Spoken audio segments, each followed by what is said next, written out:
Mic पर मोहल्ले में और अपने वर्करों के बीच में चुनौती देना कोई बड़ी बात थोड़ी है कि उनका अपना जो बेस वोट है वो भाग चुका। कोई वैकेंसी नहीं है, नीतीश कुमार ही हैं, वही रहेंगे। नमस्कार, आप देख रहे हैं लाइव सिटीज़ और आपके साथ मैं हूं वसीम खान। 2020 चुनावी वर्ष है और इसी वर्ष के अंत में बिहार विधानसभा का चुनाव होना है।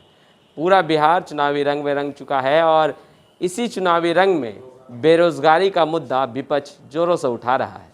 इसी मुद्दे पर हम बातचीत करेंगे। जेडीयू के वरिष्ठ नेता गुलाम रसूल बलियावी जी हमारे साथ मौजूद हैं। सर, कल तेजस्वी यादव फेसबुक लाइव आते हैं और ये कहते हैं कि 9 मिनट के लिए घरों में मोमबत्ती या लालटेन जलाइए, लाइट बंद कर दीजिए। बेरोजगारी के मुद्दे पर वो लोगों को ये अपील कर रहे हैं कि लालटेन जलाएं या मोमबत्ती जलाएं। उनको पहले पढ़ना चाहिए। बिहार के अलावा अन्य राज्यों में राज्य सरकारों ने कितना रोजगार दिया है वो लेखा जोखा पढ़ना चाहिए, लेकिन पढ़ने से पता नहीं कितना उनका सरोकार है। देश के अन्य राज्यों के तुलना में बिहार ने सबसे ज़्यादा नौकरी और रोज़गार मुहैया कराया है, जिसकी पूरी डिटेल हमारे मुख्यमंत्री श्री नीतीश कुमार जी ने डिजिटल सम्मेलन के माध्यम से पूरी दुनिया को बताया। तो जो बेरोजगारी पर या रोजगार पर डिबेट करने की जगह थी, वो तो विधानसभा था। विधानसभा में नेता प्रतिपक्ष, तो ये आवाज़ वहाँ उठाना चाहिए ना। चुनौती तो आरजेडी लगातार दे रहा है आप लोगों को कि आए और बात करें, कितना विकास का काम आपने किया है, क्या कुछ बिहार के लिए आप लोगों ने किया है। बेरोजगारी के मुद्दे पर भी लगातार चुनौती देते रहे हैं तेजस्वी यादव कि आकर बात करें। प्राइवेटाइजेशन पे बात उन्होंने चुनौती दी है। माइक पर मोहल्ले में और अपने वर्करों के बीच में चुनौती देना कोई बड़ी बात थोड़ी है।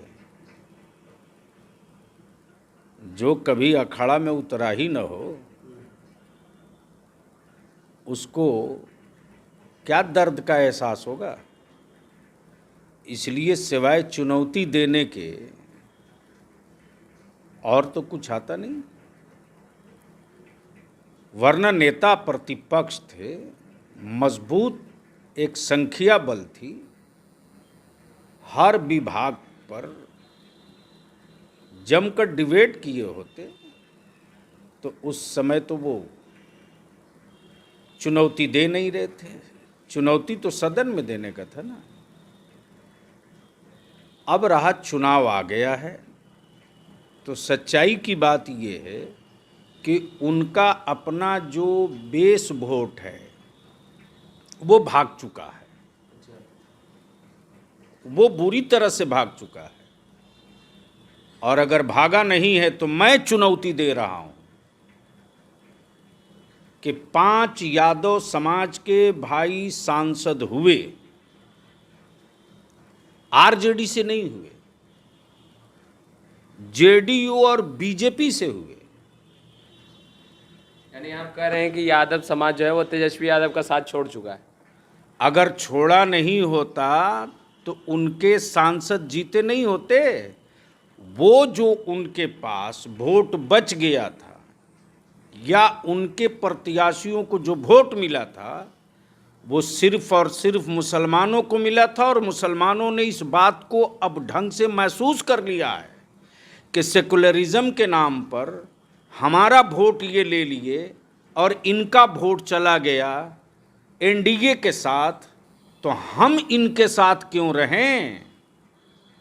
इसलिए ये चारा के तौर पर जो मुस्लिम को इस्तेमाल करते रहे हैं, अब इस चुनाव में, विधानसभा के चुनाव में नीतीश कुमार के तरक्की के, अमन के, इंसाफ के रास्ते को देखते हुए अब वो बिहार बदल चुका है, इसलिए बिहार की जनता चुप है, खामोश है, डिसीज़न कर चुकी है कि बदलाव नहीं होना है, कोई वैकेंसी नहीं है, नीतीश कुमार ही हैं, वही रहेंगे। चलिए 2020 में चुनाव होना है, चुनौतियों का दौर चलता रहेगा। लाइव सिटीज़ तमाम दृश्य से लगातार अपडेट भी करती रहेगी। कैमरा पर्सन जैगी के साथ मैं वसीम खान, लाइव सिटीज़ पटना।